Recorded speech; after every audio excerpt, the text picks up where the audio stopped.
And are the French ready to deal with the possible threat of improvised explosive devices that have been widely used by fighters in Iraq and Afghanistan? Ayo Johnson is the director of the media organization Viewpoint Africa. He joins me now from London. Ayo, good to talk to you again. Why do you see the French military strategy as problematic? Well, Tony, I think it's going to be problematic in the medium to long term. In the short term, it looks very nice. Clearly, they're taking territory. Clearly, they're taking towns and villages. The problem is that they're not meeting or confronting the enemy, as they see it, especially the jihadists and Islamists. That's the worry. They could melt into the population and they can actually attack the French at will, should they wish to do so. The situation that we've seen in Iraq and Afghanistan becomes a reality. They could use suicide bombers. They could use bombs on the roads.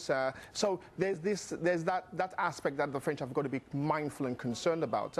But the problem the French have is that it needs boots on the ground. It's been asking its European and American allies to support it on the ground. They've declined. It needs the African contingency. Many of the African countries have actually provided, or at least made pledges to send military to support the French effort. Again, that hasn't truly materialized with boots on the ground properly in the sort of numbers that the French would wish. And so as a result, some of these territories and some of these towns and villages that are being taken, you do need a strong element of military capabilities on the ground from boots on the ground, that is, to take and maintain and protect those territories so that they're not taken again in a few weeks' time or as the days and months come about. So that's where the problem for the French have. So, Ayo, how determined? What's your analysis on this? How determined are these rebel groups to claim that area in the north, Azawad? Make the argument, please, that Mali could be another Afghanistan, because I've heard it from a number of analysts now, including you.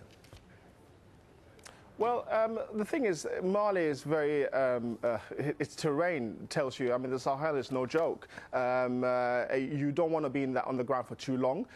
Clearly, some of the towns and villages you're looking at hand-to-hand combat. The problem the French have is that a lot of the Tariq rebels are battle-hardened. Many of them were fighting in Libya. Many of them were trained by Gaddafi. And of course, when the regime fell, a lot of them came back with the support of Al-Qaeda, as we do know. So their strength in numbers, they're battle-hardened. So for that reason, the tactics that they would employ would be only the sort of tactics that we've seen around the world, where we see other jihadists operate. The problem for the French, again, is the longer they stay on the ground, the local population itself could turn on it. They could think that they've overstayed their welcome, which would make things very, very worse. And the longer it goes, again, the political consensus would change on the ground in Mali, and also the way people perceive the war globally would also change. So that would be additional pressure for the French. It will cost a lot of money. Logistics will become a problem, and nobody wants to start bringing their soldiers back in body bags. So the pressure on the French is more problematic long-term, medium-term, but short-term now, clearly they're making inroads and taking territory as we would expect them to do. Ayo, thank you. Ayo Johnson is director of the media organization Viewpoint Africa, joining us from London. Good to talk to you again.